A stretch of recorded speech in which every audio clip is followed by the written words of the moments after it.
It was a gray morning when she left. Not stormy, not loud, just gray, the kind of morning where the air feels heavy and even the birds sound uncertain. I woke up to the smell of coffee, not fresh, but the bitter kind that had been sitting too long.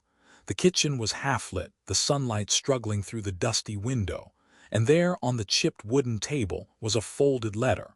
Her handwriting was still neat, as if she wanted even her goodbye to look organized. "I can't do this anymore. I can't live in a house where dreams die before breakfast." I remember standing still for a long time, staring at those words. I didn't shout. I didn't cry. The clock ticked, the coffee cooled, and my son, only 3 years old, called out from the bedroom, "Mommy." That was the moment the world shifted, not with thunder, but with silence.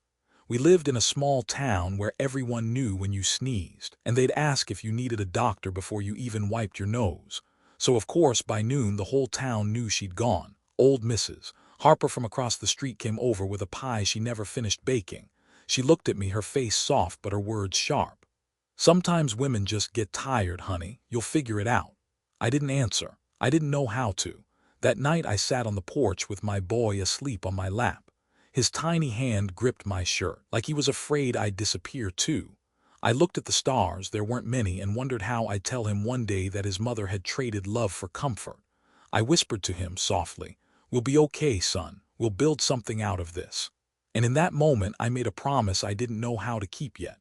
The next morning I folded the letter and tucked it into a small tin box under my bed. I wasn't angry. Anger burns too fast, and I needed a fire that could last years. I went to work like nothing had happened. I fixed fences, painted porches, carried lumber for men who had stronger backs and better shoes. Every dollar went into a jar labeled Michael. My son's name. People whispered behind my back, they always do in small towns.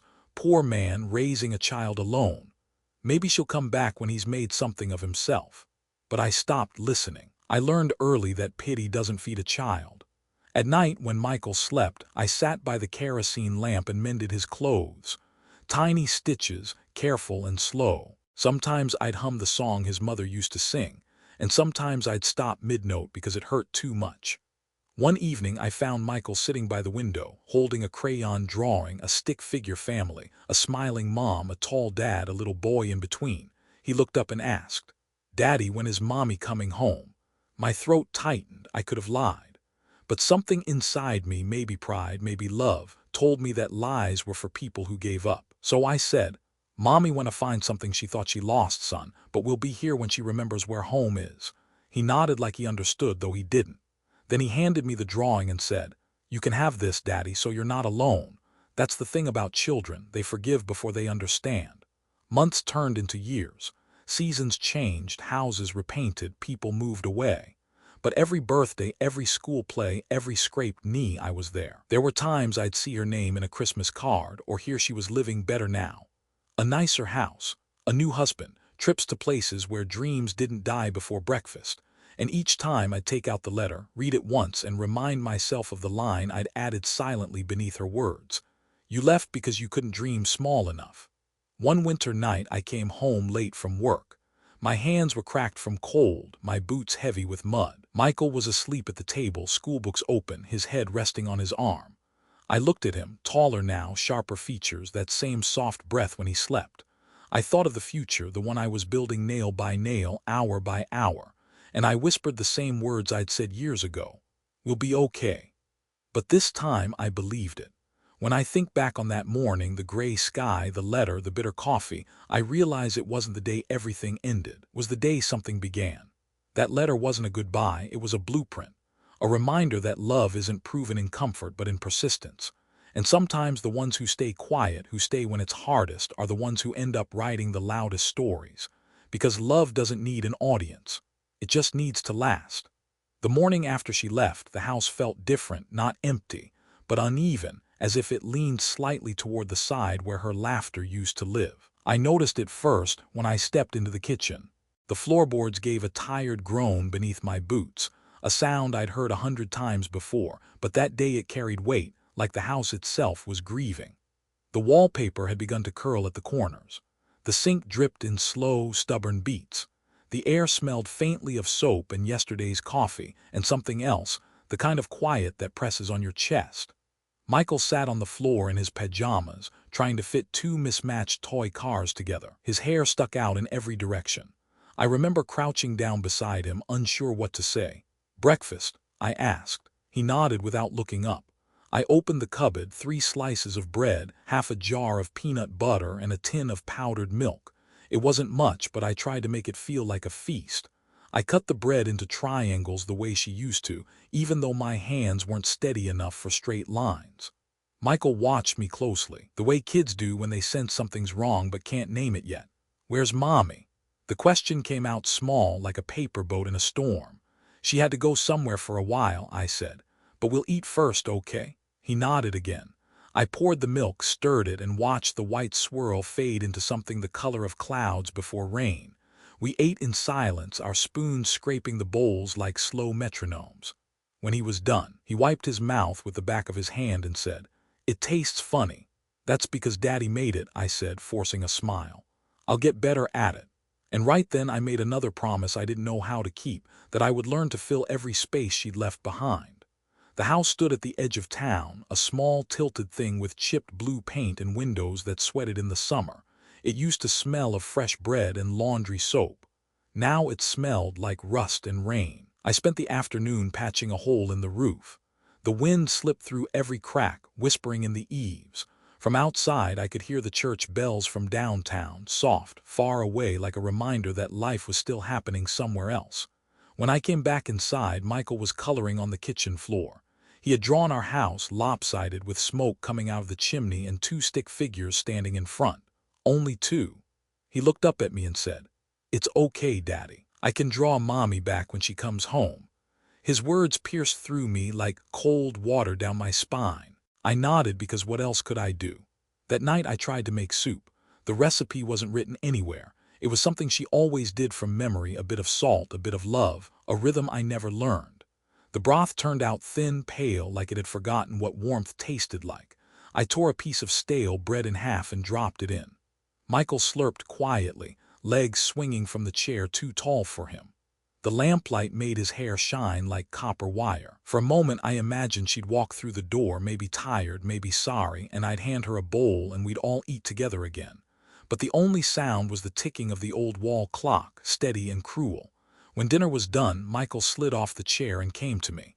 He wrapped his arms around my neck. "You're doing good, Daddy," he whispered. And that was all it took for the world to tilt back just a little closer to balance. Later that week, I fixed the front door hinge that had been squeaking for years. It felt symbolic somehow, repairing something small so the bigger things didn't feel impossible. I moved her shoes from beside the door into a box in the hallway closet, not to forget, just to make space. The house needed to learn how to breathe differently now. Each day had its rhythm: morning chores, breakfast, work, dinner, stories before bed. And though the house still leaned, we learned to live within its angle. There were nights when rain slipped through the cracks, tapping on the tin roof like impatient fingers. Michael would crawl into my bed, shivering. I'd pull the blanket over us and whisper stories about heroes who never gave up, men who built castles from broken wood and courage. He'd always ask, "Were they real, Daddy?" And I'd say, "They will be someday." One Sunday, as the sun slid low over the fields, I stood outside watching the smoke from our chimney. It twisted upward, soft and gray against the orange sky. I realized then that the house wasn't falling apart, it was holding on. Every nail, every splintered board, every stubborn wall had stayed through wind, through heat, through her leaving. And in its quiet resilience I saw a mirror of us, imperfect, tilted, but still standing. I went inside, lifted Michael onto the counter, and handed him a wooden spoon. "Let's make dinner together," I said. He grinned, dipping the spoon into the pot like it was magic. The soup burned a little that night, but it didn't matter. We laughed. The walls caught the sound and threw it back to us, echoing softly until it filled every corner. The house still leaned, it always would, but for the first time it didn't feel like it might fall. It felt alive. The years began to move differently after that first winter. Not fast, not slow. Just quietly, the way snow falls at night, one flake at a time, until suddenly the whole world looks changed. Michael started school that spring. His backpack was too big for him. It made him look like he was already carrying the weight of the future on his shoulders. He held my hand all the way to the gate, his fingers sticky with the peanut butter sandwich I'd packed that morning. The school smelled of chalk and old wood, the kind of scent that clings to memories. When the bell rang, he looked up at me, unsure whether to smile or cry. "You'll do fine, kid," I said. "Just remember what I told you, try even when it's hard." He nodded and ran inside. I stood by the fence until he disappeared. That evening the kitchen felt smaller without his chatter. I caught myself glancing at the clock too often. When I heard his footsteps running home down the dirt path, I felt something unclench inside me. "How was it?" "Good," he said. "Teacher said I read fast." He said it like it was the proudest thing in the world. The old desk came from my father. It sat near the window, its surface worn smooth by years of hands and homework. The drawers creaked like they were telling stories of their own. I sanded the edges and fixed one of the legs that wobbled. That night we began our ritual, our quiet promise to time. After dinner, after dishes, after the small house settled into its usual hum, we'd sit together at that desk. The lamp threw a soft circle of gold over the table. The rest of the room stayed in shadow, like the world outside had melted away. Michael practiced his letters, tongue pressed between his teeth, pencil tapping rhythmically against the wood. His handwriting was crooked, determined. I sat beside him, reading the bills, tracing numbers that never seemed to add up. Sometimes I'd pause and look at him, the furrow in his little brow, the way he whispered each word before writing it. There was something sacred in that focus, something pure. He'd glance up and catch me watching. "What?" he'd say. "Nothing," I'd answer. "Just making sure the pencil isn't doing all the work." He'd giggle, and the sound was like a light switch, sudden, warm, necessary. As the months passed, our nights grew longer. Winter returned, bringing with it the hiss of wind through the cracks and the sharp smell of wood smoke. The stove clicked and sighed. I worked extra hours at the mill, but no matter how late I came home, he'd be there, waiting with his books, the lamp already lit. There were nights when his head would nod mid-sentence, pencil slipping from his fingers. I'd lift him gently and carry him to bed. His breath would still carry the faint sweetness of cocoa or toothpaste. Sometimes, after he slept, I'd sit back down at that desk. The lamp would hum softly, and I'd run my hand across the pages filled with his crooked writing. Each line was a small victory, a brick in the invisible bridge he was building toward the life I wanted for him. Outside, the world was quiet, the kind of quiet that belongs to those who have no one left to call. But inside that small circle of light, we were building something louder than loneliness. One evening I came home soaked in rain. The sky had opened suddenly, the kind of downpour that turns roads into rivers. My boots left muddy prints across the kitchen floor. Michael looked up from the desk, startled. "You're wet, Daddy." "Guess I am." He disappeared into the bedroom and came back with a towel too small to be useful, pressing it to my face with both hands. "There," he said seriously, "now you're fixed." I laughed, a real laugh, the kind I hadn't heard from myself in years. He pointed to the desk. "I was waiting. We're learning new words today." He read them aloud, slow and careful: family, promise, courage. I didn't know if the teacher chose them on purpose or if fate was just showing off. "You know what courage means?" I asked. He thought for a moment. "It means trying again tomorrow." And I realized then that he was already wiser than I had been at his age. There were more white nights after that, nights when sleep came late, when the lamp burned until dawn, when the pages of his notebooks grew thick with effort. Some nights, I'd drift off in the chair beside him and wake to find a blanket over my shoulders. He must have done it quietly, not wanting to wake me. The wind would still rattle the window panes, but it no longer sounded like loneliness. It sounded like rhythm, the pulse of life continuing stubbornly, beautifully. The old desk began to carry marks, ink stains, pencil grooves, rings from mugs of cocoa gone cold. Every scar on that wood told a story. Of nights when he refused to give up, of mornings when I watched the sunrise over his sleeping head and whispered a thank you to whatever mercy had kept us going. Years later, when he would sit for exams that would decide the course of his life, he'd still choose that same desk. He said it made him think better. I think it made him remember better who he was and who stood beside him through every long night. But in those early days, all I knew was this: if love could be measured in hours, ours was written in those sleepless nights, inked in patience, sealed in the glow of a single, stubborn lamp. In a small town, news travels faster than wind, and it cuts deeper too. By the time Michael turned 8, our story had already turned into a kind of folklore, passed from one porch to another. The tale of the man whose wife ran off and left him with a child. The words came dressed differently depending on who told them, sometimes with pity, sometimes with mockery, but always loud enough for me to hear when I passed. It started with glances, then the glances turned into murmurs. At the grocery store, 2 women stood by the produce aisle, whispering behind a pyramid of oranges. "She left him years ago, didn't she? That's what happens when a man can't provide. Poor boy, he'll end up just like his father." They spoke softly, but not softly enough. The rustle of plastic bags couldn't hide the edge in their voices. I learned to keep my head down, to let my silence do the talking. I'd push the cart past them, pretending to study the price of potatoes, my jaw tight, my heart pretending not to care. Michael didn't notice at first. Children rarely do. The world is still too big for them to understand where kindness ends and cruelty begins. But one afternoon, as we walked home from school, a group of older kids shouted from across the road, "Hey, doctor's kid, where's your mom? Still gone shopping?" They laughed, sharp, careless laughter that bounced off the pavement like thrown stones. Michael's face went red. His hands balled into fists, but he didn't say anything. He walked faster, his backpack swinging behind him. At home, he didn't speak through dinner. Just pushed the food around his plate, the fork scraping too hard against the metal.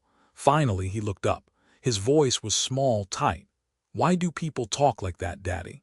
I didn't have an easy answer. There never is one. "Because sometimes, son," I said, "it's easier for people to point at someone else's pain than to face their own." He stared at me for a long moment, then nodded, though I could tell he didn't fully understand. How could he? He was still learning to spell the word forgive, and I was still learning how to live it. Sundays were the hardest. Church was meant to be a place of grace, but grace is harder to find when everyone sits close enough to whisper. I'd feel their eyes on my back during hymns, their sympathy disguised as judgment. "He tries his best," someone would say. "Bless his heart," another would sigh. That phrase, "bless his heart," it sounds gentle, but it carries pity in every syllable. After the service, I'd stand outside shaking hands, smiling the kind of smile that hides exhaustion. Michael would chase the other children around the yard, his laughter too bright for the weight I carried. There were moments when I wanted to leave that town, to find a place where our story was just ours again. But roots, even shallow ones, are hard to pull, and I couldn't afford to chase peace I hadn't earned yet. One evening, while I was repairing a neighbor's fence for a few dollars, I overheard 2 men talking by the gate. "He's a hard worker," one said, "but some men just can't hold onto a woman." "Maybe he should have been less proud," the other answered. "Would have asked for help." Their words were meant to float away, but they landed squarely on me. I felt them settle like dust on my skin, invisible but there. That night I scrubbed my hands longer than usual before dinner, as if I could wash their words off. Michael sat at the table, doing homework by the light of the same old lamp. When he noticed my silence, he said, "It's okay, Daddy, they don't know you." I wanted to tell him he was wrong, that sometimes people do know you and still choose to misunderstand, but I didn't. Instead, I said, "You just keep learning, son. Let the world talk. We'll let time answer." Spring came late that year. The snow melted into muddy paths, the trees hesitated to bloom. But the garden behind our house came back to life in quiet defiance, sprouts pushing through the soil, stubborn and green. Michael helped me plant tomatoes and beans. His hands got dirty, his laughter louder now. When a breeze passed, it carried the smell of fresh earth and new beginnings. That's when I realized something simple but hard. The world doesn't stop whispering, but you can choose what sound you build your days around. So I started listening to other things: the scrape of the hoe in the garden, the rhythm of Michael's pencil on paper, the hum of the kettle before tea. Each sound became its own kind of prayer, steady and honest. Still, there were nights when the echoes found me. Nights when I'd lie awake and hear the faint murmur of the town through memory, those soft, slicing voices that once made me feel smaller. But now, they sounded distant, like static on a fading radio. Michael slept soundly in the next room, his breathing even peaceful. I closed my eyes and thought, let them talk. Because in this small, crooked house, we were building something they couldn't see, something stronger than gossip, quieter than pride. And in the quiet, I learned that dignity doesn't need to shout. It just needs to endure. It arrived on a Tuesday. The mailman handed it to me with his usual nod, unaware of the weight it carried. Just another envelope, cream-colored, neat handwriting. My name spelled carefully, as if time hadn't passed. I almost didn't open it. I stood by the sink, the faucet dripping in slow rhythm, the envelope softening slightly in my damp hands. For a moment I thought of throwing it in the stove. Let the fire eat the words before they had a chance to live.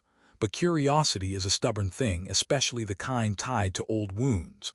I slit the envelope open with a kitchen knife and unfolded the letter. The scent of perfume, faint but familiar, rose like a ghost. Dear John, I hope this reaches you in good health. I've thought about writing for a long time.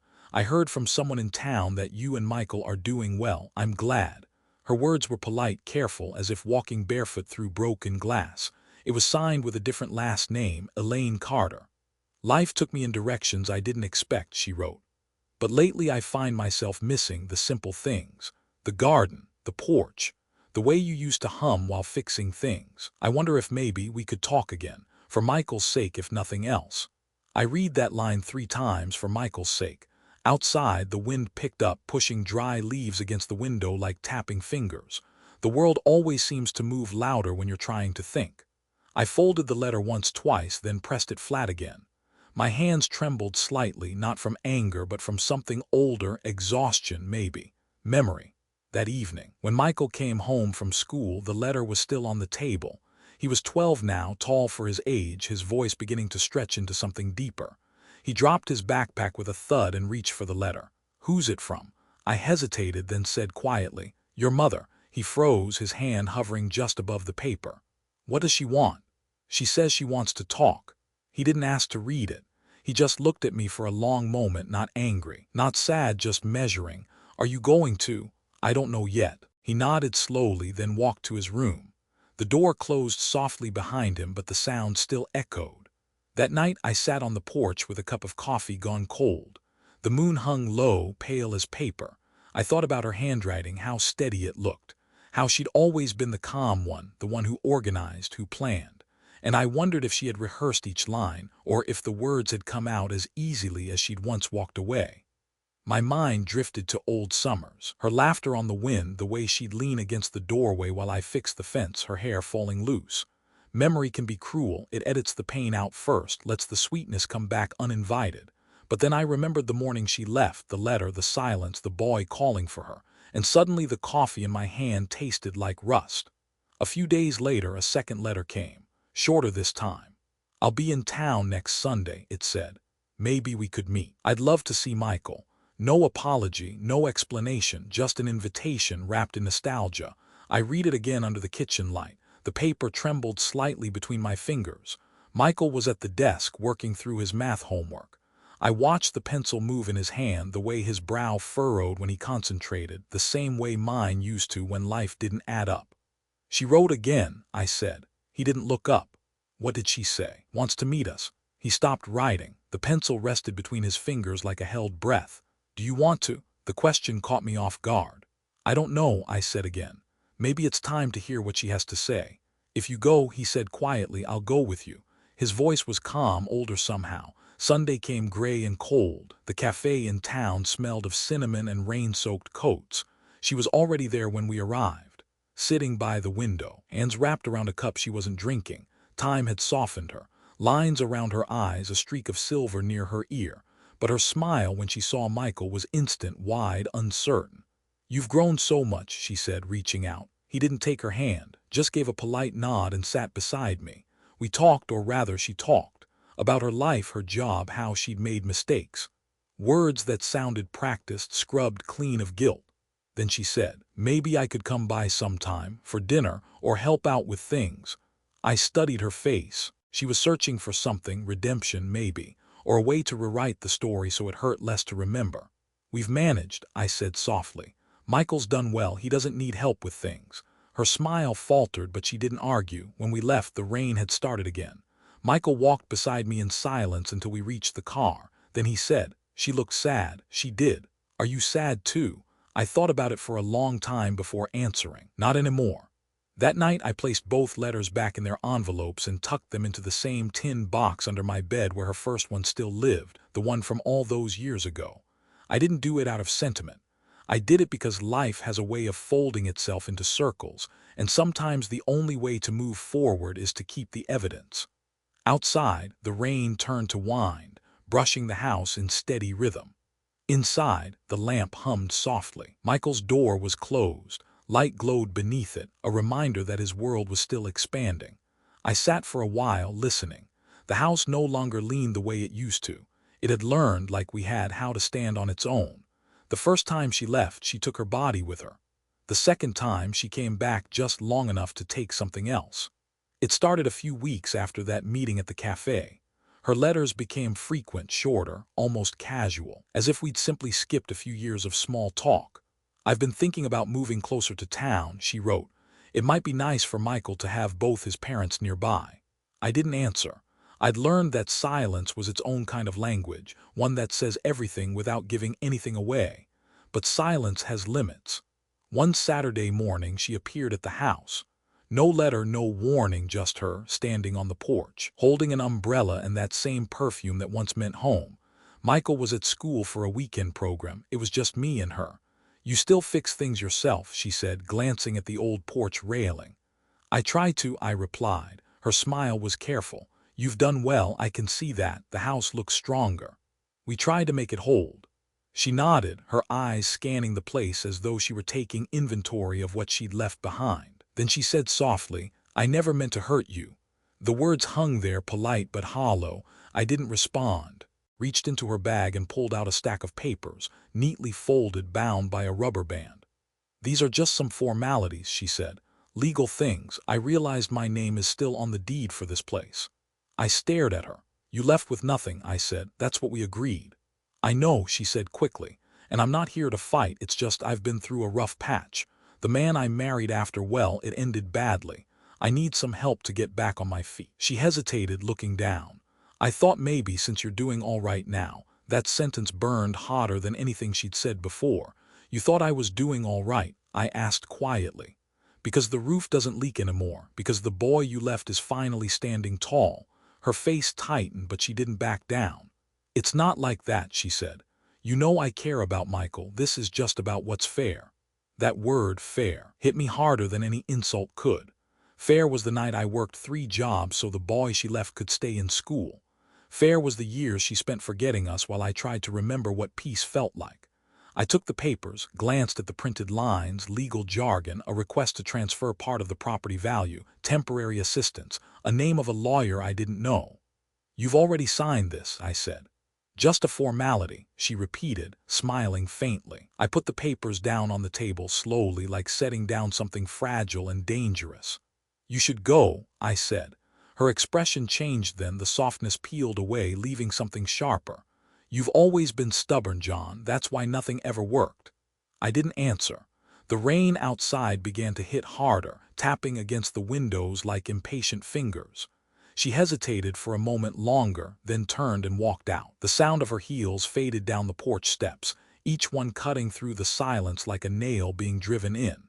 That evening, I sat at the table staring at those papers until the ink started to blur. The smell of wet earth drifted through the open window. I thought about how easy it had been for her to walk in again, like she knew the map of my restraint where my soft spots lived. When Michael came home, he found me still there. "Who was here?" he asked. "Your mother." He froze, his bag slipping from his shoulder. "Did she want something?" I nodded slowly. "She wanted help." "Did you give it?" "Not this time."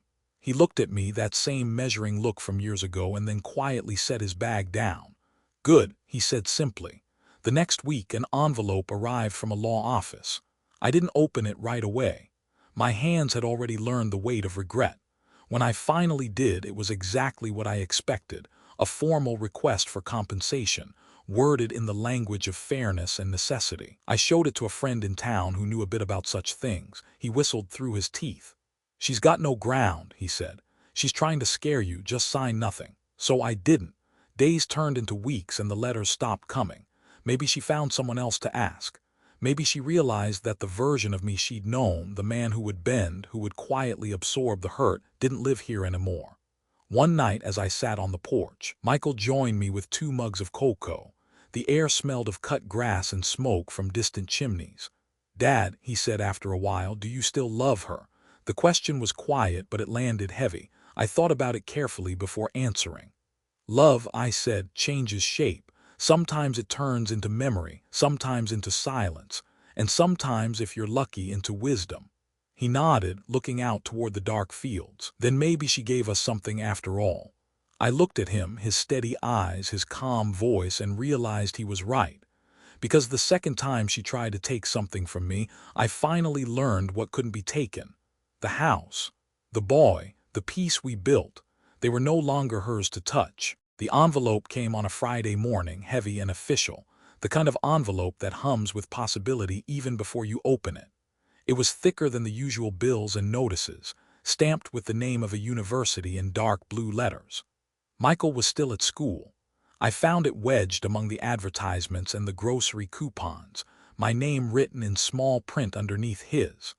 I turned it over once, twice, before setting it on the kitchen table. The air in the house felt still, almost reverent, like the walls were holding their breath with me. When he came home that afternoon, he spotted it right away. His eyes widened, that same bright spark I'd seen when he was little, the day he first learned to ride his bike without falling. "Is that it?" he asked, voice barely steady. "Looks like it," I said. He picked it up carefully as if it might break. The paper made a soft tear when he opened it, the sound of futures unfolding. He read it once, lips moving silently. Then again, louder this time, the words trembling between disbelief and pride. "Dad, I got in."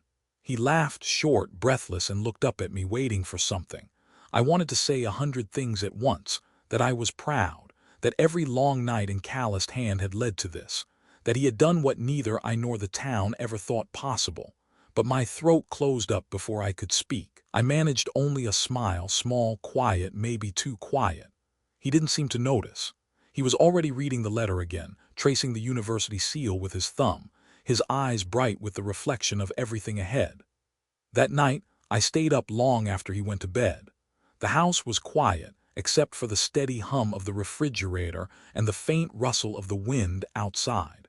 The acceptance letter lay on the table beside my empty cup of coffee. I ran my fingers over the words, "Congratulations. We are pleased to inform you." I must have read that line 50 times. Each time it felt like the world shifted a little, like something had both ended and begun. I should have been shouting, calling neighbors, celebrating the way people do when a dream becomes real. Instead, I sat in silence, feeling a weight I couldn't name. Pride, yes, but also something else, something quieter, heavier. He was leaving. Not forever, not even far, but far enough that the chair across from me at dinner would stay empty, and the lamp on his desk would no longer burn past midnight. For 18 years, my world had been built around his next step. Now, suddenly, he was stepping somewhere I couldn't follow. The next morning, I went to work early. The sun hadn't fully climbed over the hills yet.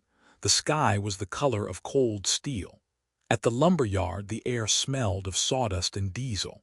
The men were already joking, the radio crackling with country songs that all sounded the same. I kept to myself, hauling boards, measuring, cutting. The rhythm helped, the thud of wood, the whir of the saw, the scrape of boots on concrete. By midday, word had already reached them. Small towns don't keep good secrets. "Heard your boy got into college," one of them said, clapping my shoulder. "That's something, huh?" "Yeah," I said, managing a smile. "You must be proud." "I am." It was true, every syllable, but pride can be a quiet thing, not loud enough to echo, just steady enough to hold you upright. That evening when I got home, Michael was sitting at the old desk, surrounded by pamphlets and papers. His eyes were tired but glowing. "Dad, they're offering some financial aid," he said quickly. "It'll cover most of the tuition. I'll figure out the rest." "We'll figure it out," I said. He looked up, startled, then smiled. "Yeah, we'll figure it out." I didn't tell him that I'd already made my plan, that I'd been quietly setting aside money for years, in an envelope buried under the loose floorboard in my room. Every extra shift, every winter without new boots, every unbought thing, it was all there, waiting for this. That night I pulled the envelope out and counted the bills one last time. My hand smelled faintly of pine and machine oil. The money wasn't enough, not even close, but it was a start. A few days later, we drove to town to buy him a new suitcase. The store smelled of leather and dust.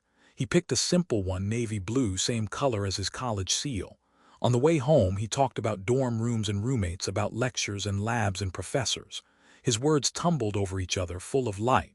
I listened, nodding, eyes on the road. When he paused, he said, "You're quiet, Dad." "Just listening," I said. He smiled, leaning back, watching the trees roll by. "You always listen." And for a moment that was enough. That night after he'd gone to bed, I walked through our house, room by room. The air carried faint traces of his shampoo, his cologne, the paper scent of new textbooks. In his room the desk was clean, the bed neatly made. On the wall his old drawings still hung, stick figures and crooked stars. I stood there for a long while until the silence began to hum. Maybe fathers don't cry for joy the same way sons do. Maybe our happiness always arrives wrapped in silence, a quiet gratitude that no one sees. When I finally turned off the light, the darkness felt soft, almost kind. Somewhere in that stillness, pride and loneliness sat together, not as enemies but as neighbors sharing the same small table. And for the first time in years, I whispered a prayer, not for strength, not for forgiveness, but for time.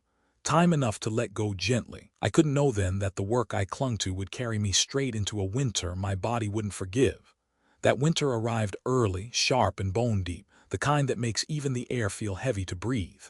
The sky hung low over the town, colorless, pressing everything flat beneath it. The roads froze slick before December and the river stopped moving, a ribbon of glass cut through the valley. Michael had gone back to the city after the holidays. His new life was full of exams, rotations, the early mornings of someone learning to heal others. He called when he could, rushed, apologetic calls full of tired laughter. "I'll visit soon, Dad," he'd said. "Just a few more weeks." I told him not to worry, that I was fine, that the house was holding up, that the neighbors helped clear the drive. Half of it was true. The house did hold up. The neighbors waved when they saw me, but the days stretched quiet and long. My breath fogged in the air inside as much as out. The doctor in town had warned me months earlier. "You need to slow down, the body keeps score." But slowing down felt like stopping, and stopping felt like giving up. So I kept moving, chopping wood, fixing things that didn't really need fixing. The cold was different this year. It got under the skin. The ache in my chest had started as a whisper, then grew, steady and dull, like someone knocking politely from inside. One morning, I woke to the smell of smoke that wasn't there. The fire had gone out during the night, and my breath came in short, painful bursts. I sat up too fast, the room spinning, a blur of gray and dim light. The kettle on the stove looked miles away. I tried to stand, and my legs gave out before the thought finished forming.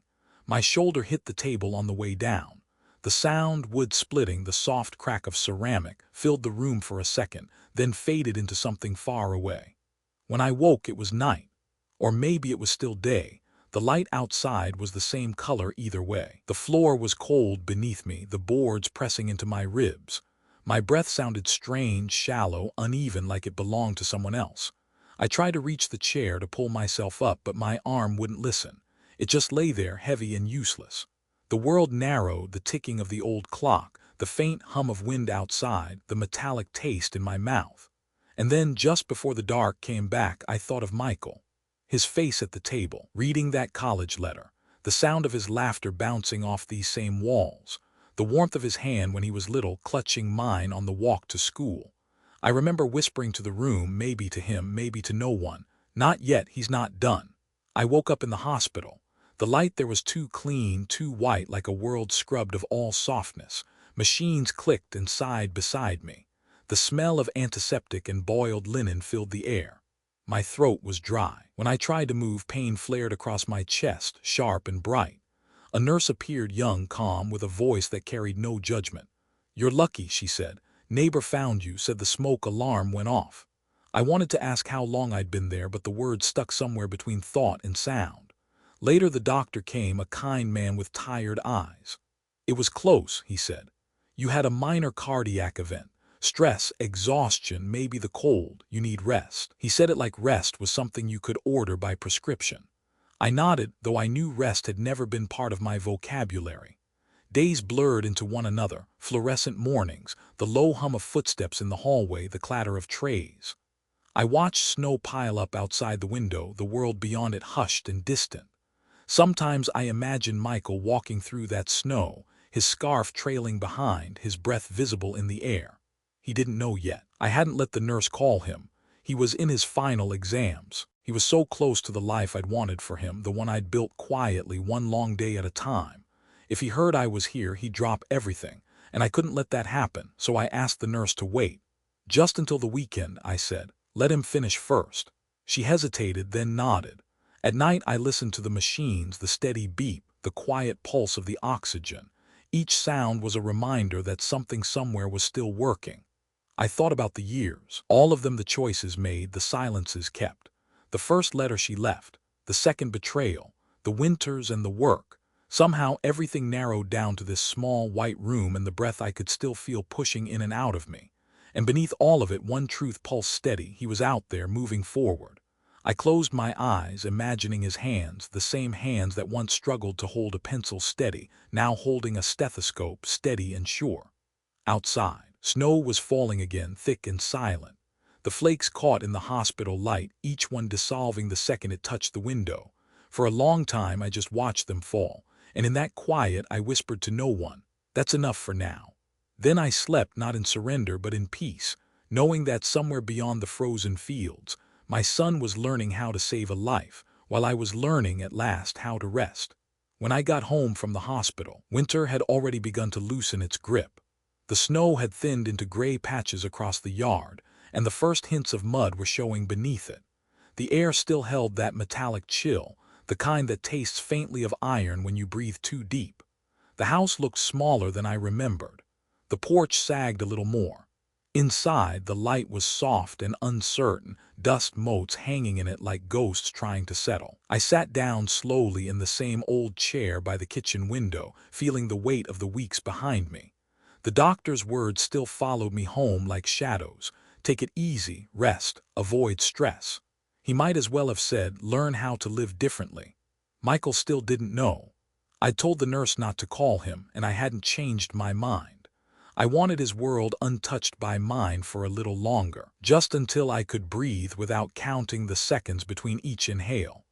That night, I turned on my old cell phone. The screen flickered like it was waking from a long sleep. The first thing that appeared was a message from him sent 3 days ago. "Hey Dad, just checking in, everything okay?" I stared at the words for a long time, thumb hovering above the reply icon. Then I typed, "Doing fine, cold's been tough this year but nothing I can't handle. Proud of you, son." My finger hesitated over the send button, and then the screen blinked, no service. The signal had dropped again. Out here it always did that. But for some reason, it felt heavier this time, as if the distance between us was no longer measured in miles, but in something harder to bridge. I set the phone down, screen still glowing faintly. By the time it blinked out, the room had gone quiet again, save for the slow ticking of the clock above the stove. The next few days blurred together in the color of faded mornings and slow evenings. I tried to do small things, patch a broken step, fold the laundry, brew coffee, but the world kept slipping past me in small, invisible ways. Sometimes I'd pick up my phone again, retype the same message, hit send, and watch it fail. No service. Retry later. It became a kind of ritual, my small rebellion against silence. At night I'd sit on the edge of my bed, scrolling through our old messages. "Don't skip meals, Dad. I'll be home soon. Got my first patient today, an older man with chest pain. Reminded me of you, but he's okay now." I smiled at that one even as my chest ached. It was strange. The boy who once ran to me for every scraped knee was now the man who could save someone else's heart. One afternoon I walked into town to pick up some groceries. The air smelled of thawing earth and wet bark. The snowmelt trickled down the gutters in thin silver lines. At the post office, the clerk, a kind woman named June, looked up and smiled. "Haven't seen you in a while, Mr. Harris. How are you holding up?" "Still breathing," I said. She chuckled softly. "That's a good start." I almost told her about the hospital, the fall, the quiet afterward, but the words stayed somewhere behind my ribs unformed. On the way home, I passed by the old community notice board. Among the flyers for garage sales and lost pets, one poster caught my eye, a photo of Michael. His face on a hospital announcement. Local medical student receives honors in clinical excellence. The paper fluttered slightly in the wind. I reached out and touched it, tracing his smile with my fingers. A mix of pride and something deeper, almost grief, stirred inside me. He was out there becoming everything I'd hoped, and I was here learning to disappear quietly. That night I tried again. The phone buzzed weakly in my hand as I typed. "Hey son, been a bit tired lately. Nothing serious, just wanted to hear your voice." I hit send. This time the little arrow spun for a moment longer before freezing. Message failed to send. I stared at it until the screen dimmed. Then I whispered to the dark, "You'll call when you can, that's enough." But even as I said it, I knew it wasn't the whole truth. The next morning the weather turned. A soft rain fell, not cold but steady, the kind that lingers on the roof long after it stops. I sat by the window, coffee cooling beside me, when the phone buzzed once. The signal had returned. On the screen his name lit up. A message came through, simple and warm. "Love you, Dad. Got some big news to tell you soon." I typed back, my fingers slower now. "Love you too, son. Can't wait to hear it." This time the message sent. The small whoosh sound filled the room like a sigh. That night I left the phone on the table beside the old lamp, its light spilling softly across the wood. The rain had stopped. Through the window the clouds were breaking open, faint stars scattered like shy apologies. For the first time in weeks I felt something ease in my chest. Not relief exactly, but a loosening, the sense that maybe, for a while, it was all right to stop holding everything so tight. The house breathed quietly around me.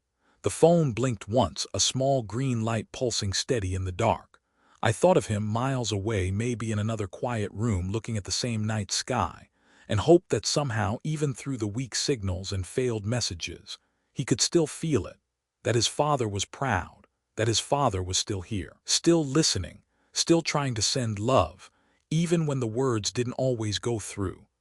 I didn't know then that after that night the line would fall silent again, long enough to make me go and find him. The bus ride to the city took 4 hours, though it felt longer. The countryside passed in washed-out shades of gray and brown, winter's leftovers refusing to let go. I hadn't been to the city in years.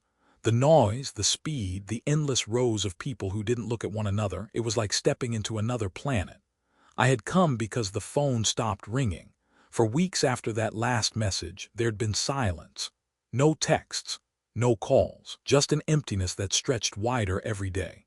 I told myself he was busy, that exams or rotations kept him buried in work. But worry has a sound, quiet, persistent, like a heartbeat you can't ignore. So I took the early bus, clutching the small slip of paper with his hospital's name I'd copied from the notice board, the ink smudged from my thumb. When I reached the front steps, the building loomed tall, all glass and white panels that caught the afternoon light. The revolving doors swallowed people whole, nurses, patients, families, each moving with purpose. Inside, everything smelled clean, too clean. The floors gleamed under fluorescent lights. Machines beeped softly in the distance, a rhythm both human and mechanical. I stopped at the reception desk. "Excuse me," I said, my voice smaller than I meant it to be. "I'm looking for Michael Harris." The woman behind the counter looked up, polite but practiced. "Are you family? His father?" She typed something, her fingers moving fast, then paused. Her expression softened, just a flicker, but I saw it. "One moment, sir." She picked up the phone, murmured something, nodded, and then looked back at me. "You'll want the West Wing, 5th floor, room 517. The air seemed to thicken around me. He's a patient." "Yes, sir. Someone will meet you up there." I didn't move right away. My knees felt loose, unsteady. The floor beneath me felt like it had shifted, not much, just enough to tilt the world. The elevator doors closed with a quiet sigh. I watched the numbers light up one by one, 2, 3, 4, 5. The higher I went, the harder it was to breathe. The hallway smelled faintly of antiseptic and soap. Each door was identical, white, sterile, marked only by numbers. Nurses moved quietly, their shoes whispering against the linoleum. A young woman in scrubs met me halfway down the hall. "Mr. Harris." I nodded. "He's stable now," she said gently. "He collapsed during a shift. Exhaustion, dehydration, and he'd been hiding how little he'd been sleeping." She hesitated, as if weighing whether to tell me more. "He wouldn't let us call you at first, said you were still recovering, but when he woke up this morning he asked for you." My chest tightened. A mixture of fear, pride, and something older, something that had lived in me since the day she left, rose all at once. She stopped in front of the door. It was white like the others, but this one felt different. "He's awake," she said softly. "Take your time." Inside, the room was filled with light. Michael sat propped up in bed, a thin blanket pulled over his legs. His skin looked pale, his eyes tired, but when he saw me they widened, surprise, guilt, relief all at once. "Dad," I nodded. For a moment neither of us spoke. The hum of the monitor filled the space between us. "You came all this way," he said finally, voice rough around the edges. "You didn't give me much choice," I answered. My attempt at humor cracked halfway through. He smiled faintly. "Guess the apple doesn't fall far, huh? I was just like you, too proud to rest." I sat down in the chair beside him. His hand rested on the blanket, thin and shaking slightly. I reached over and covered it with mine. It was warm, too warm, and I could feel the pulse fluttering beneath the skin. "You scared me," I said quietly. "You scared me first," he replied. "You didn't tell me about the hospital." I looked away. The snow outside the window had started again, fine and soft, falling like dust. "Didn't seem worth worrying you," I said. He gave a tired laugh. "Guess we both inherited the same kind of foolish." The room went quiet again, but not the kind of silence that hurts. This one felt full, like two people standing at the same edge, realizing they'd both been trying to protect each other from the same storm. After a while, a nurse came in to check his vitals. I stood and stepped toward the window. The city below was washed in gray, the streets slick with melting snow. The nurse adjusted his Roman 4, smiled, and said, "He'll be fine, just needs rest, though convincing him might be your job." Michael grinned weakly. "Good luck with that." When she left, he turned to me. "Dad, I kept thinking about you while I was here," he said. "Every time someone came in, I wondered if this was what it was like for you." I didn't answer. My throat had tightened again. "It's strange," he continued. "You spend your life trying to save other people, and sometimes you forget you still belong to someone who's trying to save you." He paused, eyes glassy but steady. "You've done enough saving, Dad. It's my turn now." The words hit me deeper than I expected. For years, I'd carried the idea that love was duty, something you give, not something you receive. But sitting there, watching him, I realized it had always been both. The boy who once needed my strength was now lending me his. Outside, the snow fell harder, tapping against the window in soft, steady rhythm. I reached out and squeezed his hand again. For a long time, we just sat there, father and son, both learning in our own ways how to rest. Behind the white door, the world moved quietly, the beeping of the monitor syncing with the sound of two hearts that had, for too long, tried to protect each other through silence, and were finally learning to speak without words. The snow outside had melted into thin veins of water along the windowsills, but inside the hospital the air still carried that faint chill of sterilized air, the kind that smelled of bleach and new beginnings. Michael's room had changed since the day I arrived. The flowers on the bedside table were fresh now, the curtains drawn halfway to let in a slow wash of afternoon light. The color returned to his face, though faintly, like dawn trying to warm the horizon. He was sitting up, a book open in his lap, when I walked in. "You should have called before coming," he said, though the corners of his mouth betrayed a smile. "You'd have told me not to," I answered, setting down a thermos of soup I'd brought. So I skipped the argument. The sound of the spoon tapping against the metal lid filled the small room, a simple, human sound against the soft hum of machines. "You made this?" he asked. "What, you think I forgot how?" "No," he said, his smile turning gentle. "I just thought you'd finally let someone cook for you." "Doctors make terrible cooks," I said. "Better keep the rolls straight." He laughed, a quiet, careful sound, as if the air between us might break if it got too loud. I poured him a bowl and sat by the bed. The smell of chicken and thyme filled the space. He took one spoonful, then another. Eyes closed for a moment, like the taste was something from another life. "You used to make this when I was sick," he murmured. "You used to hate it," I said. "I hated being told to rest," he corrected. We both smiled. For a while, neither of us spoke. The light on the monitor blinked in slow rhythm. Somewhere down the hall, a cart rolled by, the soft squeak of wheels echoing off the tile. The world outside the door felt far away, and for once that felt right. He set the bowl aside and leaned back, studying me in that quiet, observant way he had since childhood, the same way he used to watch me fix things, trying to understand the logic of the hands that worked without words. "You've lost weight," he said. "Hospitals don't exactly fatten you up," I replied. "You were supposed to rest, and you were supposed to sleep."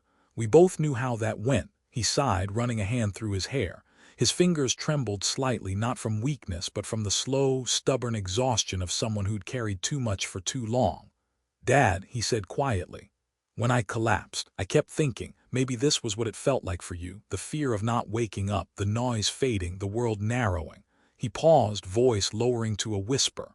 "It terrified me, not because I was dying, but because I thought of you being alone when it happened to you." I didn't answer. Words felt too fragile for that kind of truth. Instead, I reached across and placed my hand on his arm. His skin was warm, his pulse steady beneath it. "You're not alone," I said. "You never were." The look in his eyes softened, the kind of look that passes only between two people who have known the same pain from opposite sides of time. A nurse came in then, checking his chart, smiling as if she'd walked into something sacred. "You've got good color today," she said to him. "Keep eating. Your father's soup seems to be doing the trick." Michael laughed, and I felt something inside me unclench, a sound I hadn't realized I'd been waiting for. When she left, he looked toward the window, the sunlight catching on the Roman IV tube beside him. The snow outside had stopped completely. The city moved quietly beneath it, buses gliding, people crossing streets, life continuing in its ordinary, miraculous way. "You know what's strange?" he said suddenly. "Lying here, hearing all those machines, I kept thinking of the nights we used to sit at that old desk. You fixing bills, me copying words I didn't understand yet. I think that's when I learned what medicine really meant." "Medicine?" I asked. "Yeah," he said softly. "It wasn't about hospitals or degrees. It was watching you stay awake so I didn't give up. It was love disguised as endurance." The words hit me harder than I expected. I looked away, blinking against the brightness at the window. "You're better at this talking thing than I ever was," I said. "Guess I got it from you," he smiled. "No," I said. "You got the part I never learned, the part that speaks before silence swallows everything." He was quiet after that, but his hand found mine again, and we sat that way for a long while. Evening slipped in quietly. The sun faded behind the glass, leaving only the soft blue of twilight. The lights from other buildings shimmered like distant constellations. A knock came at the door, the doctor, young and brisk, saying Michael could go home in a day or two. "He's recovering well," he said. "You must be proud." I nodded. "Always have been." When the doctor left, Michael looked at me. "You'll stay a few days, right?" "For as long as you'll let me," I said. He smiled, eyes heavy with sleep. "Then stay forever." The words slipped out, half a joke, half something deeper. I watched him drift off, the rise and fall of his chest even and calm. The machines hummed quietly beside him, their rhythm steady, almost human. I sat there, listening, not to the sounds of medicine or metal, but to the quiet proof that both of us were still here. Outside, the last light faded from the sky, and for the first time in years, the silence between father and son felt whole. It was a mild afternoon in early spring when she returned. The kind of day that looked peaceful from a distance, sunlight slipping through thin clouds, the hum of bees somewhere in the orchard, but still carried the chill of the season that had just passed. Michael had been home for a week, recovering better than anyone expected. He'd started walking down to the garden again, slow but steady, every step a small victory. The house had found its rhythm, soup simmering on the stove, the smell of damp soil, the creak of floorboards where life had returned. That was when she appeared. I saw her from the window first, standing at the gate, a dark coat wrapped tight, hair streaked with silver now. The years had softened her edges, but there was something unchanged in the way she held herself, cautious, almost elegant, like someone still measuring how much she belonged. Michael was inside, resting. I stepped out before she could knock. "You found your way back," I said. Her eyes met mine, and for a second neither of us spoke. "I heard he was in the hospital," she said. "I wanted to see him, to make sure he's all right." The wind tugged at her scarf. She looked smaller than I remembered, her voice quieter, not fragile but deliberate, like she'd rehearsed this moment too many times. "He's fine," I said. "He doesn't know you're here." "Then maybe it's time he did." Her tone carried a trace of the woman I once knew, firm, steady, sure of her place in any room. But there was something else under it now, a tremor, barely there but real. I didn't answer. I opened the gate. She stepped through, her shoes crunching softly against the gravel. The garden smelled of mint and rain. She glanced around, her eyes taking in the small changes, the new fence, the rebuilt porch, the life that had kept going without her. Inside, the house felt suddenly smaller. She paused by the door, her gaze landing on the photos along the hallway. Michael at graduation, Michael in his white coat, the two of us standing beside the truck that never quite started right. You kept them all, she said quietly. They're not just pictures, I replied. They are the years you missed. She turned toward me, lips parting as if to defend herself, then stopped. The silence between us wasn't angry anymore. It was just old. Michael came out from the back room when he heard voices. He stopped mid-step when he saw her. For a heartbeat, I thought he might not recognize her. But then his face shifted, shock first, then disbelief, then something softer that I couldn't name.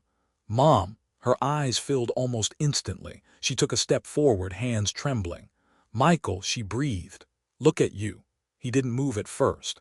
His body seemed torn between instinct and caution, the kind of hesitation that comes from years of unanswered questions. I shouldn't have come unannounced, she said, voice cracking slightly, but I needed to see you both. You could have written, he said quietly. I didn't think you'd answer. He glanced at me, and for a moment he was a boy again, looking for direction, but this wasn't mine to lead anymore. You should talk, I said. I'll be outside. I stepped onto the porch, leaving the door open behind me. The afternoon light had shifted to gold. Trees swayed, the sound of branches brushing together like whispered forgiveness. From inside I heard the murmur of their voices, low at first, cautious, then rising and falling like the slow rhythm of a wound being reopened. Time passed quietly. The sun lowered and shadows stretched long across the yard. I stayed outside, listening to the faint hum of their conversation blending with the wind. When the door opened again, the light from inside spilled onto the porch. She stepped out first, eyes red but calm. Michael followed, standing just behind her. He forgave me, she said softly, almost to herself. That's between you and him, I said. She looked at me, searching for something that wasn't there anymore, not anger, not love, just the space where both had once lived. You built a good life, she said, better than anything I could have imagined. We built it, I corrected.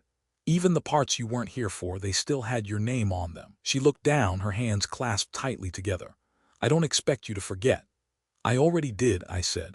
A long time ago. Her breath caught. For a moment I thought she might argue, but she didn't. She only nodded, eyes glistening in the fading light. Goodbye, John. Goodbye, I said. She turned, her figure small against the long, shadowed road. The wind lifted her scarf, and for a brief second she looked like the woman I'd once loved, the one who danced barefoot in summer fields, long before life hardened us both. I didn't know then that, at the town clerk's desk, a claim her lawyer had filed weeks earlier was still moving forward without her voice to stop it, slow, blind, and headed for me. When she disappeared down the hill, Michael came to stand beside me. The air smelled of wet grass and cooling earth. She said she's sorry, he murmured. And what did you say? I told her I wasn't angry, just tired of wondering. He leaned against the porch rail, his gaze far away. Do you hate her? He asked. No, I said. Hate takes too much energy. We spent enough of that already. The wind shifted again, carrying the faint scent of lilac from the edge of the yard. For a long while neither of us spoke. Then he said quietly, she looked lonely. She always was, I said, even when she wasn't alone. The sky had turned the color of pewter. Lights from the town flickered in the distance. Michael glanced at me, eyes thoughtful. You think she'll come back again? I shook my head slowly. No, I said. She already did. And for the first time since she left, her name, unspoken between us for so many years, finally felt light enough to let go. The notice came nailed to the bulletin board outside the post office. Community meeting, Sunday 5 p.m. Town Hall. The paper flapped in the wind, thin and sun-bleached, but the name written beneath it was clear, John Harris. I hadn't expected to see my name there again. Not after all the years I'd spent trying to disappear quietly. But it was there in black ink under the heading Agenda, Property Dispute South Ridge Farm. That was my land, the same patch of ground where Michael had learned to walk, where we'd rebuilt the porch twice, where every nail still held the echo of a promise. When I asked around, I learned who had filed the complaint. Her. Not directly, she'd hired someone weeks earlier to do it. A local lawyer, the same one who'd sent those letters years ago. I didn't blame her entirely. Maybe she thought she was owed something. Maybe she'd run out of other places to turn. Still, it cut deeper than I wanted to admit. By the time Sunday came, the town hall was already full. The place smelled of old wood, coffee, and dust, the familiar perfume of every meeting where small towns gather to settle old wounds. The benches creaked under the weight of the crowd. People whispered in that low, charged tone they use when they're sure the story belongs to them too. I sat in the back at first, hat in hand, letting the noise fold around me. Michael sat beside me, his posture calm but his jaw set, that quiet strength he carried now, the kind that doesn't show until it has to. At the front of the room, the town clerk, a man named Albert who'd aged like a tree trunk, slow and solid, banged his gavel. "We're here to discuss the claim concerning the Harris property," he said. "Seems there's confusion about ownership." A murmur ran through the room like wind through dry grass. The lawyer stood, a young man too polished for this place, his tie too sharp, his voice too smooth. "My client, Mrs. Elaine Carter, holds previous claim to the South Ridge property under marital agreement. She seeks restitution for her share following new financial evidence." He said it easily, like it was a business transaction, not a life.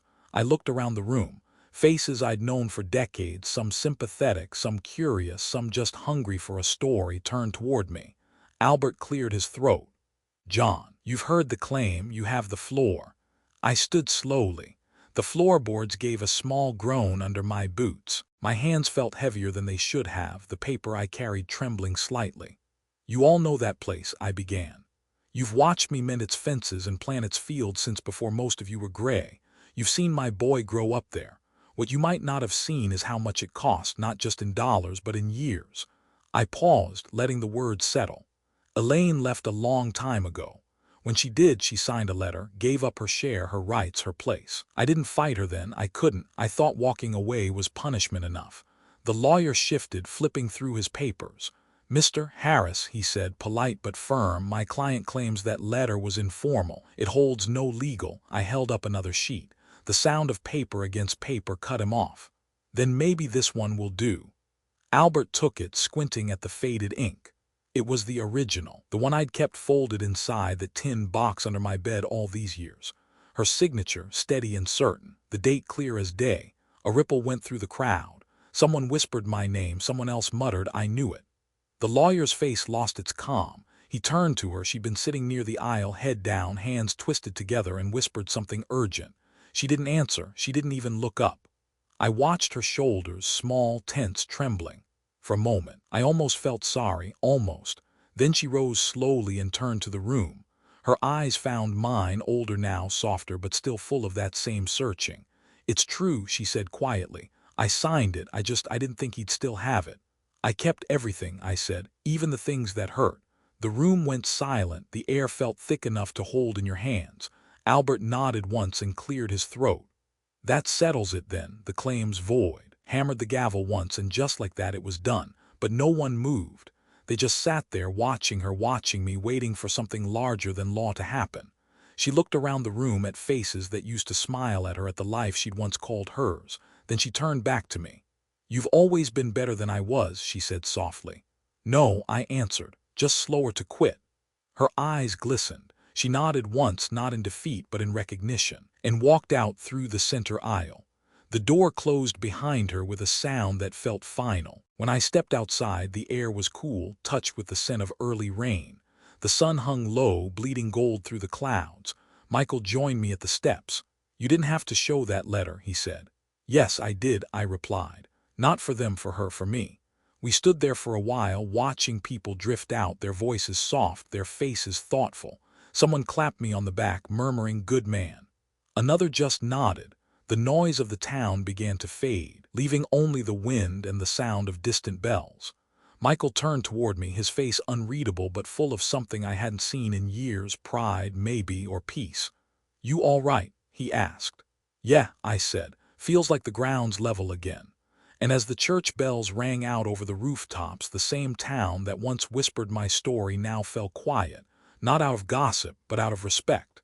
It had been 3 days since the meeting, but the air in town still carried the echo of it.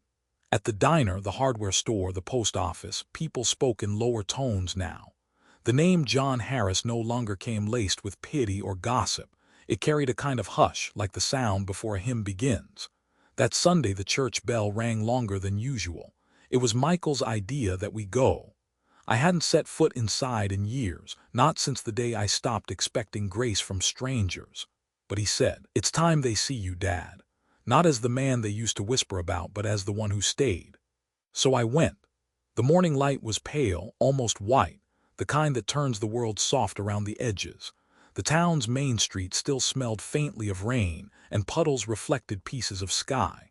As we walked, people glanced up from their porches, their eyes meeting mine for the first time in decades without shame or curiosity, just quiet acknowledgement. At the church steps, I hesitated. The old wooden door was open, light spilling out across the floor like gold dust. Inside, voices murmured, the kind of low hum that fills the air before something important. Michael placed a hand on my shoulder. "You're not walking in alone anymore." When we entered, the room went still. The pews were full, faces familiar, older, lined with years that had passed alongside mine. For a moment, I felt every one of those years pressing down. All the long winters and quiet nights. The pastor, Reverend Cole, looked up from the pulpit. He paused mid-sentence, then smiled, a real smile, small but certain. "Well," he said, voice carrying through the stillness, "seems we've got a homecoming today." A few people chuckled softly, not unkindly. We found a seat near the back. The organ began to play slow, steady notes that filled the space like breath.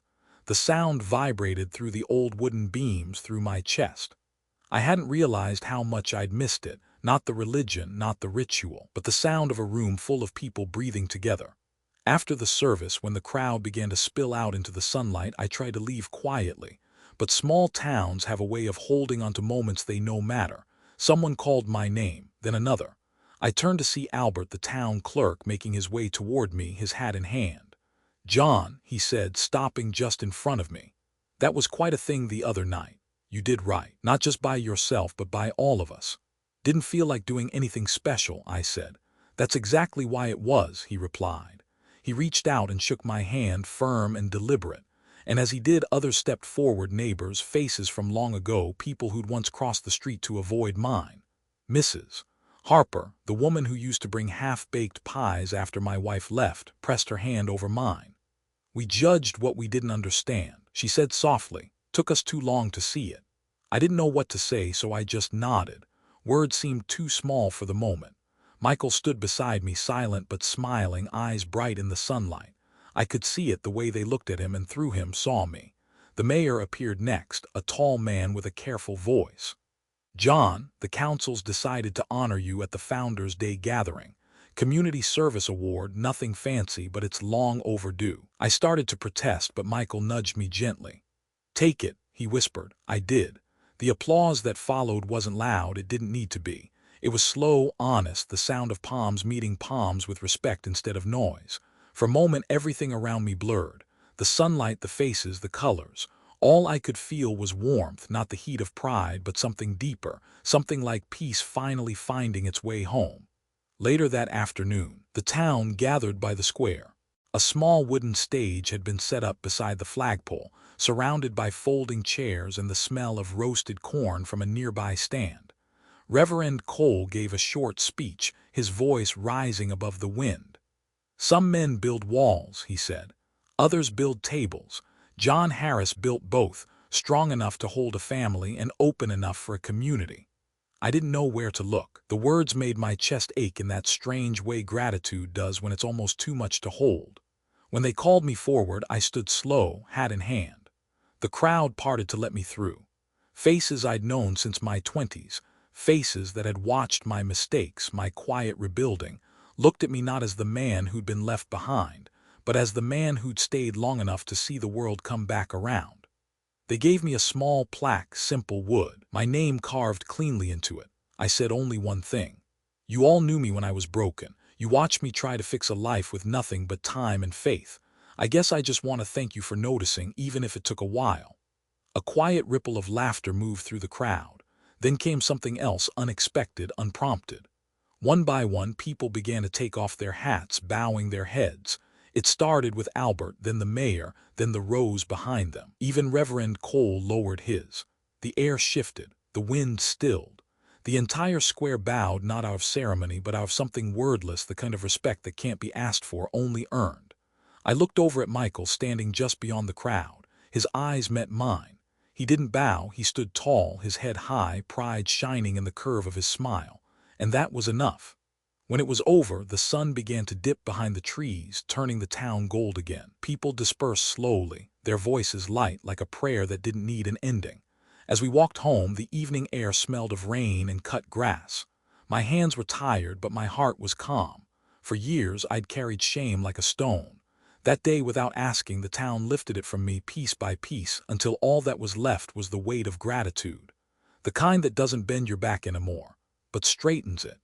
The morning of the ceremony broke soft and golden. Yep. The kind of light that doesn't shout its way into the day but hums it awake, gently, slipping through curtains, brushing across the worn wood floors and landing on the single suit I'd laid out the night before. It had been years since I'd worn it. The shoulders didn't sit quite the same, the fabric a little tight around the chest, but I pressed it anyway, careful and deliberate. Some moments in life you dress not for comfort but for honor. Outside, the air smelled of lilacs and cut grass. The whole town seemed quieter than usual, as if the world itself was pausing to let one story finish properly.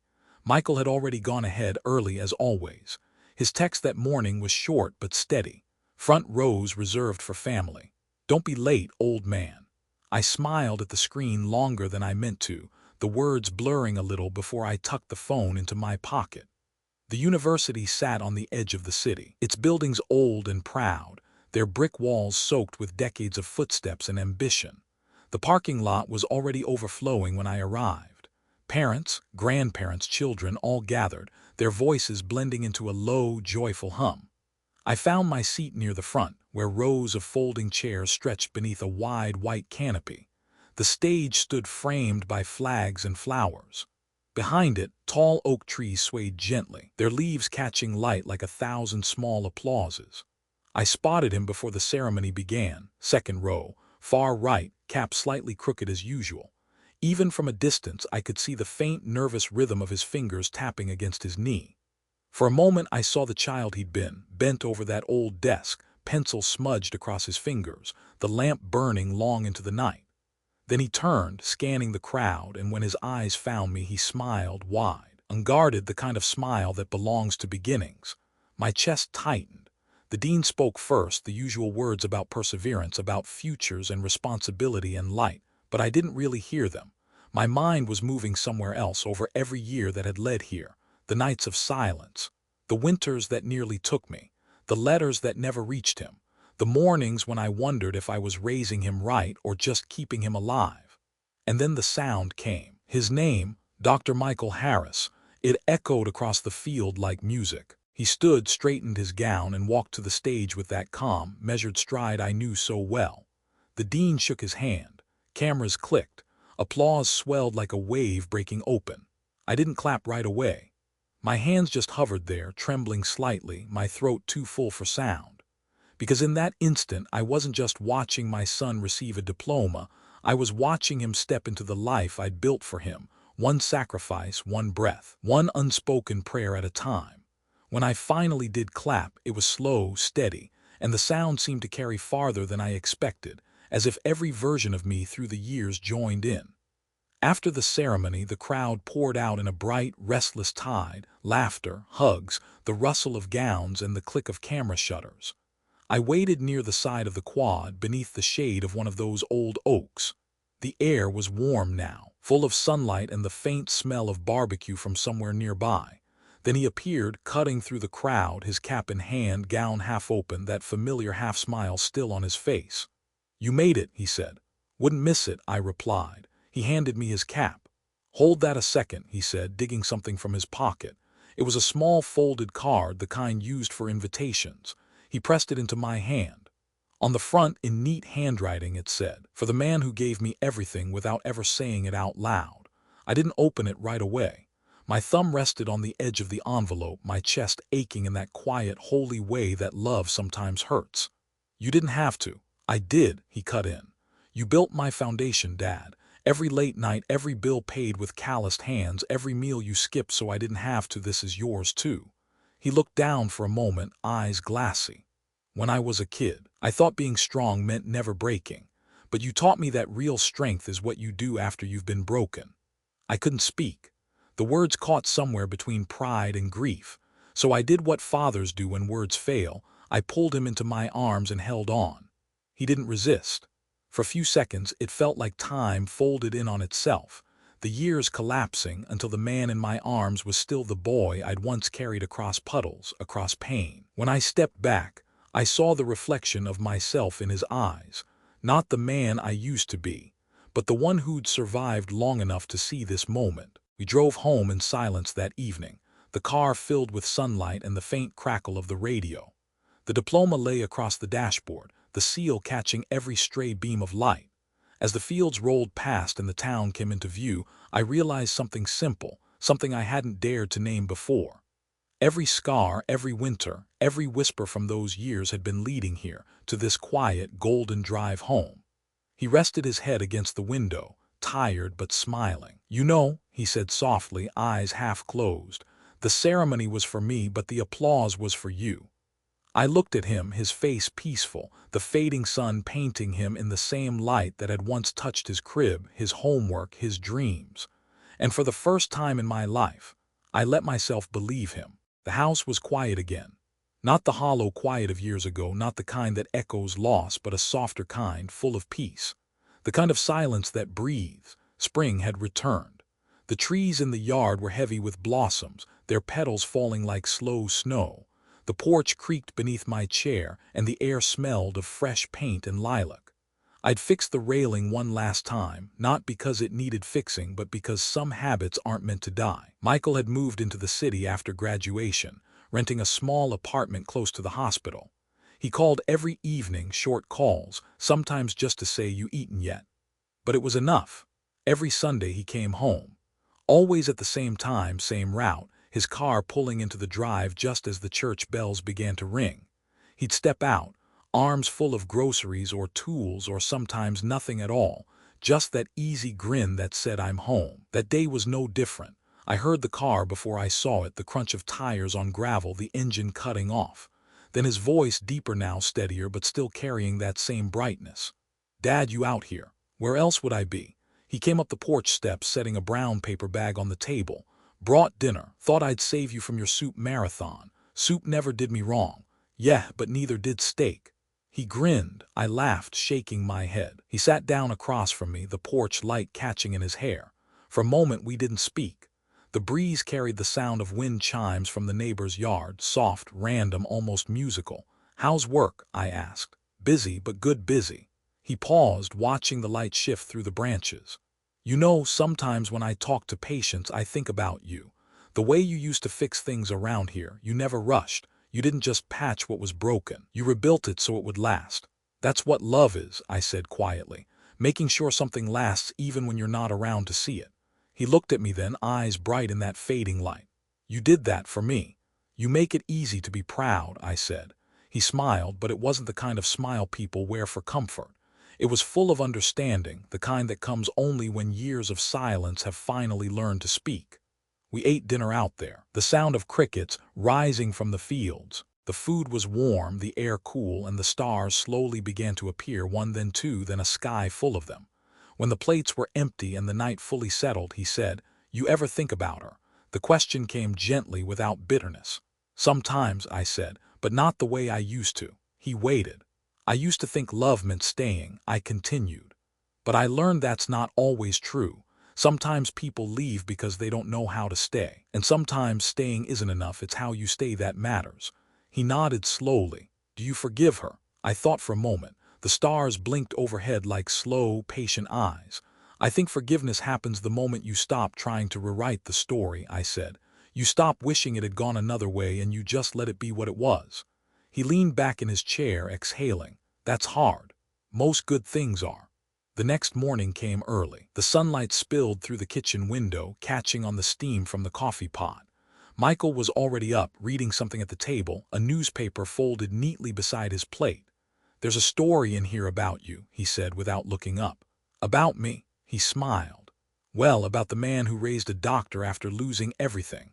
About a father who kept his son's dream alive with his own two hands. It's kind of all over the local paper." "Oh, for heaven's sake," I muttered. He laughed. "Relax, it's not gossip this time." I walked over, squinting at the photo, him in his graduation gown, me standing next to him, both of us smiling in that awkward way men do when they are not sure how to look proud. The caption read, "From a small town comes a big heart, a father's sacrifice, a son's legacy." My throat tightened, the words catching somewhere I couldn't quite reach. "You deserve it," he said softly. "I didn't do it for that." "I know," he said. "That's why it matters." When he left later that day, the drive felt longer than usual. His car disappeared down the dirt road until all I could see was dust and sunlight, but I didn't feel the ache I used to.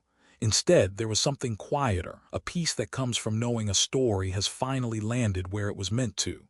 I stood there for a while, watching the road. Then I turned back toward the house. The porch light flickered on automatically, as it always did when dusk began to fall. The wind shifted through the trees, and I could swear I heard laughter, faint, distant but real, the echo of a life that had once been hard and was now finally whole. Inside, the kitchen clock ticked slow and steady. The photograph from his graduation sat framed on the mantel, the edges gleaming softly under the lamplight. I poured myself a cup of coffee, sat in the same chair where I'd written 100 unspoken letters to a future I wasn't sure we'd ever reach, and smiled. Because we had. Family, I've learned, isn't about who shares your blood. It's about who shares your battles. It's not about who promises to stay. It's about who shows up when life doesn't go the way it should. There will be days when love looks like distance. Days when silence hurts more than words. Days when you feel like you're carrying the world alone. But if you're lucky, if you keep walking through it, you'll find that the people who matter never really leave. They're the ones who show up quietly without asking, who bring light to your porch when the night runs long, who rebuild what's broken without needing credit. That's family. Not perfect, not permanent, but real. And sometimes that's enough to keep you alive. To everyone listening to this story, maybe you've lost something or someone. Maybe you're trying to hold a family together with tired hands, or maybe you're still searching for a place to belong. Wherever you are, remember this. Love doesn't always look the way you expect. Sometimes it looks like forgiveness. Sometimes it looks like showing up. And sometimes it looks like a quiet porch on a Sunday evening, with someone beside you who never gave up. Hold on to those people. Cherish them. Because in the end, family isn't who stays by choice. It's who refuses to walk away, even when the road gets dark. Thank you for spending your time here, for feeling this story with me. If it touched something inside you, please like, share, and subscribe, so these stories can keep finding their way to others who need them. Take care of your heart, take care of your home, and above all, take care of your family, the ones who never left. This is John Harris's story, and maybe a little bit of ours. Until next time, stay kind, stay strong, and may your family always be your reason to keep going.